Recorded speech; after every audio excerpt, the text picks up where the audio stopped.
Thank you, Sam, for the session. I hope everyone is energized. And yeah, let's start the session. Slides. Please. Thank you. Okay, so I would like to kind of start the session with a very simplified business cycle for a sports organization. So you start with presenting a good on-field product, a sporting product, and then hopefully that will attract fans. And then with that, you have the eyeballs that would attract sponsors. And then with sponsors, you have investment, and hopefully you will reinvest that back into the team, allowing a better sporting product. And with that in mind, I would like to talk about Wolfsburg. As we all know, the women's team at Wolfsburg is so much more successful than the men's team. So I just would like to ask you, how has that sporting success helped you to acquire new sponsors and also build strong relationships with them? Yeah, sure, thanks. I think in general, we have seen a tremendous growth in the last couple of years when it comes to the revenues and the general momentum of women's football, obviously. In our specific case, and I think we all have probably seen that, the Euros in 22 in the UK, they basically were really they charged everything off. Since then, the growth is tremendous. We've seen the revenues increase, the companies that are getting into the field, everyone wants to be somehow involved, and that is great to see. Whereas I would say 3 to 4, maybe 5 years ago, even in our case, and it is true, you said it, historically our women's team is much more successful than the men's team when it comes to titles and so on, but still 4 or 5 years ago, and even in our case, it was a situation that the sponsorship assets of the women's team were still rather, let's say, a throw-in, an add-on gimmick for the bigger partnerships. And it's not necessarily that the companies were specifically looking for those. So there we could really see it was probably more like a charity thing. Okay, put in the women's stuff as well, and then it's you have the complete club. But now we really see that we sign individual companies, companies from abroad, from the States, from China, whatsoever, who specifically want to work with the women's team, who do that for a certain case. They do it for purpose reasons, but also because they see the business case behind that. That is, of course, a tremendous development that we're seeing there. That helps us a lot, of course, with the position that we still have as Viva Wolfsburg in the world order of women's football, that we can now really monetize that. So what we built up for years now really comes to fruition, basically. Thank you for that. And always happy to hear that the women's team is a perfect example to prove that the cycle, when you put money into the women's team, you will have a good sporting product and you will attract more money into the team. Which is true, but by the way, actually, in our case, we have been a successful team 10 years ago as well. We've had our prime 2013, 14 when we won the Champions League, but the money was not there. It's not necessary that the sporting success alone relates to higher revenues or higher sponsorships, because we have been there. It's more like the general momentum that we have right now, and luckily the public perception of women's football, that now it's like a culmination, everything comes together, but we also were not able to do it before. So. But times are changing for the better. Next one, I'd love to talk about Lewis FC, who gives a crap. Obviously not. You need to give context. Okay, for that. yes, of course. So the jersey sponsor, who gives a crap? Obviously not every team is comfortable with having the word crap on their jersey. And this is a toilet paper company, and that was a very clever activation to support the sponsors. So I would just like to ask you, Stef, how have you leveraged creativity in building those relationships and activating sponsors to really communicate the values of your brand? So we're not a badging up club, so we always go campaigns first and then assets second or third or fourth. Not many people may know this, but our biggest sponsor is Zero, and they don't have our front of shirts. They have really meaningful campaigns, loads of creativity. They use our voice and they contextualize their product, and creativity and context and story and purpose, that's not the secret sauce, that is the actual product. Because then it's not a partnership, then it's advertising, and advertising can be cheap. You don't need to do it via us.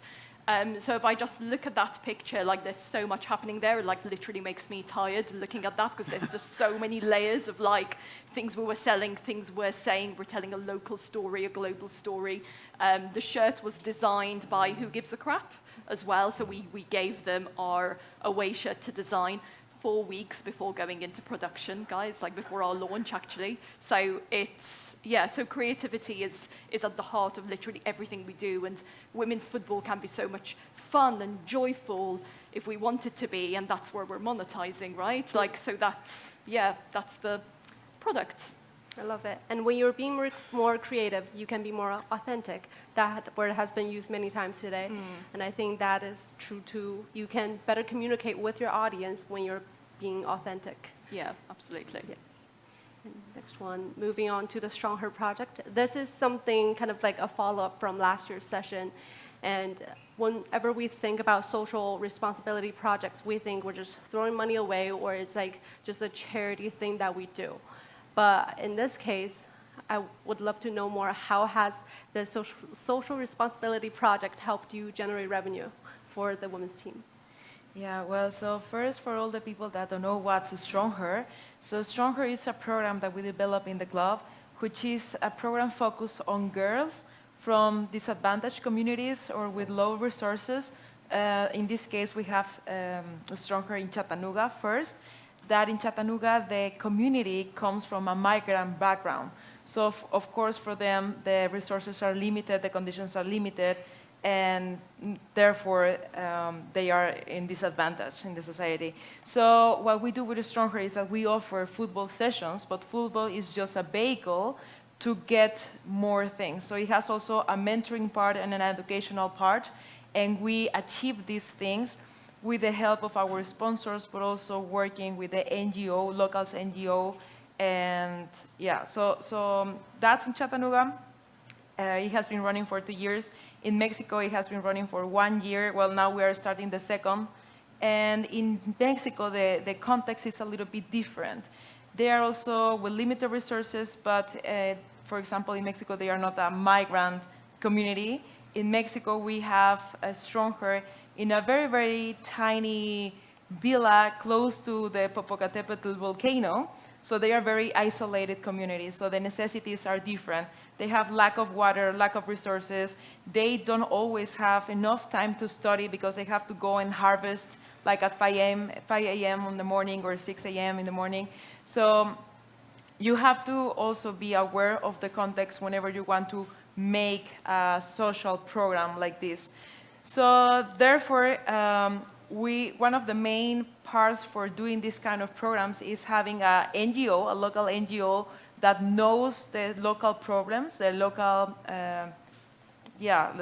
problems, but also to be sensible enough to know how to address the community, how to connect with the community, and also gain the trust of the people as well. So for us, that has been one of the main things to build this program. But also, having a social program like this, it's a different perspective now for brands. Because I have seen that many times they are like, okay, maybe let's have a program with the eco perspective, ecological or green perspective or so on. But what does it mean to really have an impact in what you are doing? So I think for us, it's really important first to really connect with the program, to really believe from the inside in the program, and to have a meaningful impact. So for brands, of course, once we do this meaningful impact, it's easier for them to trust in this kind of programs. So for them, it's easier to be able to see instead of just hearing, like, okay, it's just another program that will offer soccer sessions, right? So that has been one of the main things that has helped us to grow this program. The visibility it has had, but also that the partners can be part of it. So, sorry, the microphone is a little bit loose. Okay, so Strong Her, it's football sessions that happen all the year. And with our coaches, they help us to establish this mentoring part, working with the values and the philosophy of Boswork or the team itself. But also, we have worked in doing partnership with some universities in order to offer as well some scholarships for the educational part. So it's like a program that has so many different parts of an ecosystem that help us build something very integral. So now we have seen through the years that for companies, it's very appealing to have this type of programs because sometimes, for example, some of the assets can be, I don't know, you can have a marketing campaign, social media campaign, LED, and so on. But does that really make an impact in the company? Or maybe, for example, in this case, that we have this Stronger program in Puebla, close to the factory of our sponsors, for example, close to Volkswagen. EDAC is another of our partners. CC is another of our partners. They just can go and visit this program whenever they want. So they are making an impact in the community where they also have their factories, where they are also working and they have the employees and the people. So it's something more tangible, sort of saying. So yeah, I mean, from Stronger, that's mainly the thing. But also for me, I think it's really nice to see that once you have this program and you really identify with the values of the club, then also you start attracting people that share the same vision and the same values. Yeah, and I think that's the way to go together and go farther. When you have people that share your vision, share your values, and you can create something bigger. Yeah, definitely. And okay, the next part is more kind of like one question, and any of you can answer. And I would just love to know, because, okay, background again. So in this past year, we've seen that a lot of football clubs, backtrack again. So in America, the men's team and the women's team, they are not under the same umbrella. So they don't face the same struggles as European teams. In this past year, we have seen that many clubs, they just decided to cut the budget for the women's team, or just straight up just cutting the team like altogether. So I would like to talk about what is financial sustainability to you, like in terms of the women's team, and like what standards do you have to achieve in order to kind of like say, oh, we are going to be better next year, and then be able to sustain your program and also improve your program. Shall I take it? So Lewis is a fan-owned club. So some of my very big bosses are in this room. So Sam pays £50 a year to be my boss, and Carly pays £50 a year to be my boss. Don't know where Carly is. So we've got 2,500 owners, and they're based in 41 countries all around the world.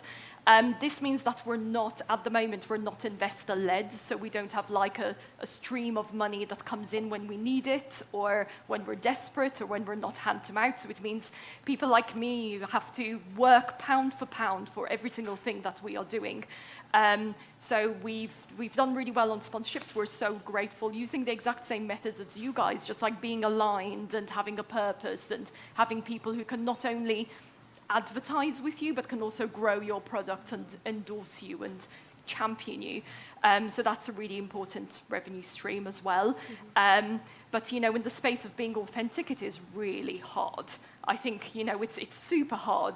So there's how many T-shirts do I have to sell to compete with somebody who's got a Premier League club within their team? It's really hard work. So for me, defining financial sustainability is being able to breathe. Mm-hmm. At the moment, we are breathing, but we need more owners, guys. £50 a year. You need to be shameless when you're doing my job. Yes. Hopefully, we'll be breathing. Yeah. The breathwork session that we did, many more breath, a lot more deeper breath, and be able to grow together. And what about from the Wolfsburg side? I think it's actually pretty interesting now from the setup, because we're so different from the way the clubs are set up. I think we cannot even properly answer that question, because we have this unique situation that we are owned by Volkswagen. There has never been a debate or an actual debate of cutting the team or whatsoever. And of course, financial sustainability for us would mean that the team, like the women's team, and maybe parenthesis, so we represent VfL Wolfsburg as a whole. So we're not working on the women's or the men's side. We basically cover all the teams, even though we tend to work closer with the women's team with our projects. But therefore, in our context, the team is safe, so to say, and we have like a constant revenue flow because of that. And nevertheless, it's an interesting discussion, the question that you're voicing, because in our case, I think it's even rather the matter, is financial sustainability even achievable in a realistic way, and is it even desirable to a certain extent? Because for us, it's more about, okay, we would need more investment actually right now if you want to compete and continue to compete with these cycles that are getting quicker and quicker and quicker. So of course, for us, it would be financial sustainability, that the women's team as an individual entity, if they cover all the expenses and we make a little bit of a profit, then I would say, while keeping in mind like governance, social, environmental causes, that would be for us financial sustainability of the team. But in our context, in our situation, it's not necessarily that we really work towards that, because we just have such a unique setup with our company. All right. I'm going to steal Kelly's phrase from this morning, that we have been sprinting a marathon in women's football. And this question is related to mistakes. What mistakes have you made in the past, and what are some lessons learned so that we don't make those mistakes again? Am I going first with this one? So I'm going to talk about green flags before red flags, just to give it a positive stint. And I'm talking within the context of like my department, which is like the commercial department. So when negotiating with Who Gives a Crap, one of the things which is really evident from like literally the first 2 meetings was that it was every single person in the company was really invested in the sponsorship. So whether that's the founder, who literally 2 weeks ago flew over to do work in our garden, like we wine and dine really well at Lewis, to like, you know, like literally people in every single department were so excited and so invested, and they're non-football people. So, like, I feel one of my own personal mistakes that I've made in the past with sponsorship is not, you know, maybe getting ownership of, like, the sponsorship team and their enthusiasm, but maybe not going to every single level and every single department, because I feel for a partnership to really work, everyone in the company needs to be, like, involved. And then the second green flag was how much money they were putting aside for their activation budgets. So like when I first started off, that was never on my mindset, because you know you're trying to get the resource in, but then you're not thinking of like how well they could be activated. But the money they've put aside for activations, that will generate revenue in our own football club. So for instance, they did a match day takeover, and it was where we encouraged people to wear like occasion wear that was in their wardrobe that they never took out, because you know that's the least sustainable clothing in our wardrobe. So you know we encouraged people to wear wedding dresses and ball gowns and tuxes, and we called it football. Hope you get that. That like our attendance was like the highest it's been this season, and it was like 20% above what our average is at the moment, for instance. With the shirt that we've allowed them to design, like the shirt sales that we've had so far this year, we have almost reached online the number of shirts that we sold like last season, and that's just via like their team working on like activations and using resource and not relying the club to come up with like, or you know we give them so many ideas, but it's like they're feeding back and we're working as a team. So again, in the past I've taken on sponsorships where I've not checked the activation budget, or I've not checked like where they want to go with it. So so putting a positive spin by green flags, but I've had red flags that I wasn't experienced enough to notice like in the past. Yeah. So it was honest, you guys. There you go. How honest shall we be? Maybe because you also initially phrased the question like also on the operation, like on the management level of the team, like if we see any mistakes. And I think if we're completely transparent and honest, and I guess this is a safe space here, and we can talk openly. And no, I think especially again, like speaking about our situation as a club, because of course that's the one that we know best. I think right now women's football is just crazy. Like it is so fast moving. And I think, for example, in our case, even though we're still recognized as one of the top teams and we have been a gold standard in the industry for the last 10 to 15 years, it's getting so difficult for us to also maintain this position. It's always easier to get to the top, but staying there is really, really difficult. And I think in our case, a mistake or an issue, so to say, has probably been the lack of boldness, the lack of taking risks, because we have been there, we have been at the top. But if you not continue to invest and see the trends and continue to work on that, you're just falling behind so quickly right now. It is crazy. I mean, right now, if you consider almost just a year ago, we were in the Champions League final. We played Barcelona, we were up 2-0 at halftime, lost the game 2-3. Thanks, Pedro. we were on top. Like we were competing with Barcelona. That is our expectation. Now 1 year later, we did not qualify for the Champions League last season, which was really rough. And now you already feel like that from a position where we were the ones being chased for many, many years, we are already now in a position of being the ones who chase. So it's like, if you cannot keep up right now, you're falling behind so quickly. And I think right now it's really all about, I know the learning is probably like you have to have this continuous flywheel effect. Like you really need incremental change all the time, but on an accelerated pace, because otherwise you're just falling behind. That is, of course, difficult, but that is the matter that we're dealing with right now. And that's, I think, the difference between like what the football side was saying this morning with marathon, with the comparison. Like in commercial, we do need to constantly be sprinting, or else we're like left behind. So, like I feel it is a sprint. Could be interval workouts. You sprint and you take a break, pause, check in, and then sprint again. All right, thank you for that. And the next question is kind of related to that. Under the same umbrella, management, do you think you've made compromises in the past that you wish you didn't? Like in terms of club management, maybe the club prioritized the men's team over the women's team? So just talking about compromises. I mean, for me, in my opinion, in general, one of the main issues has been, not just from our club, but in general, many clubs, is the lack of gender perspective.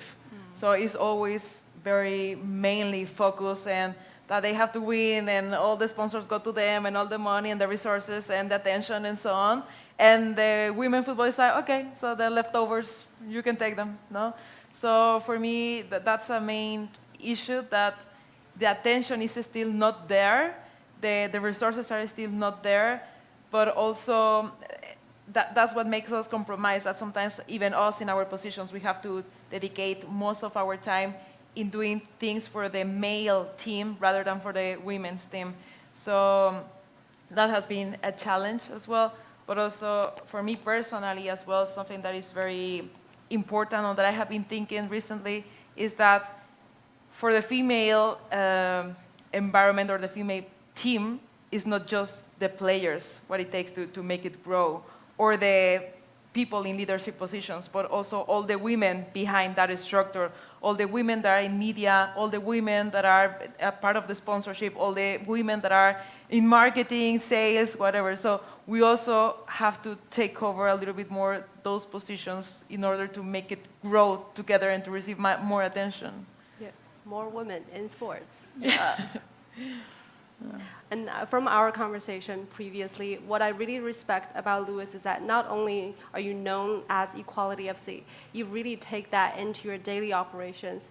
So I just want to know, how has leading with your women's team helped you like build relationships with sponsors and activate them? So like impact and our USP is like at the heart of like absolutely every single decision that we make. I feel having not just impact, but having a USP as a football club is really important. Like sometimes we don't think of football clubs as businesses, but that identity, that USP, the impact you're creating on the world is so important. And we take that impact, which is, we want football to be more equal, we want more women in football within every campaign we do, every pitch, every bit of merch, like literally every single decision that's in the club is around the equality, basically. And, it's working, really.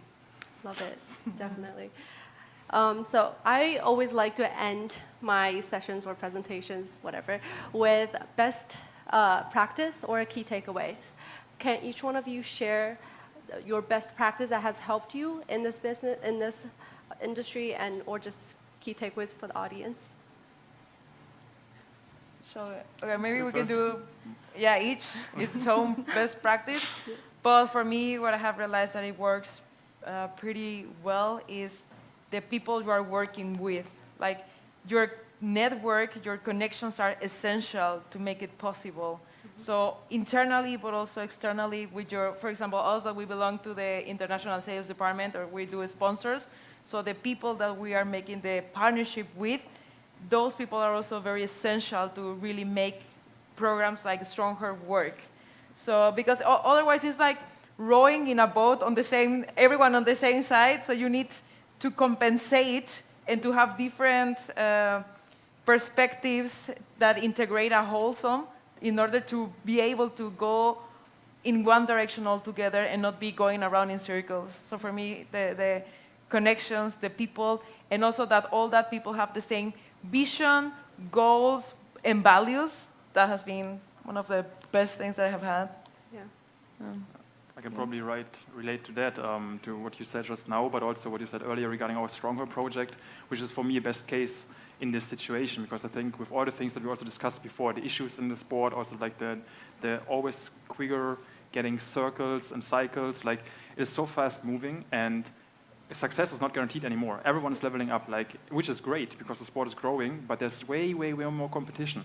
And I think that's one of our goals as well, because it is so unpredictable, especially moving forward, to try to a certain extent at least, getting more independent from the sport of success. Because we, first of all, we cannot guarantee it at all. And we have to deal with, basically with the hand that we're getting. So building projects, like purpose-driven projects like Stronger, where you can monetize a completely new audience afterwards, but creating impact first, and then attached to what you said, or related to finding the right people, the right companies, the right mindsets to work with. That is actually a fresh breather in this industry right now, where everything is so fast-paced. That would also be, for me, like a best-case example on how it could work. No, absolutely. I think that's also what the summit is about, like bringing together the right people, the like-minded individuals together and create something more. And Stef? I think somebody's already mentioned this, or it may have been in one of the many conversations I've had, but like if you're not using your creativity, if you're not using women's football as its own identity and its own entity, and if you're not using your own context and your own identity, then there's money left on the table, and you're not working to your full advantage, really. And I feel if one of us is winning, then all of us are winning. And we, as women's football in general, we do undervalue ourselves a little bit more. Like all of us need to be earning more money, and all of us need to be getting bigger sponsorships. So I feel just like knowing your worth and asking for more, and being bold and brave with asking for as much money as we possibly can. Because, like I said, if one of us does that and the price is here, then all of us win, and then that's better for everyone, better facilities, better care, better everything. Absolutely. So, if you don't ask, you don't get. So we'll keep asking and keep getting more. And with that, I'll close this session. Thank you for your attention.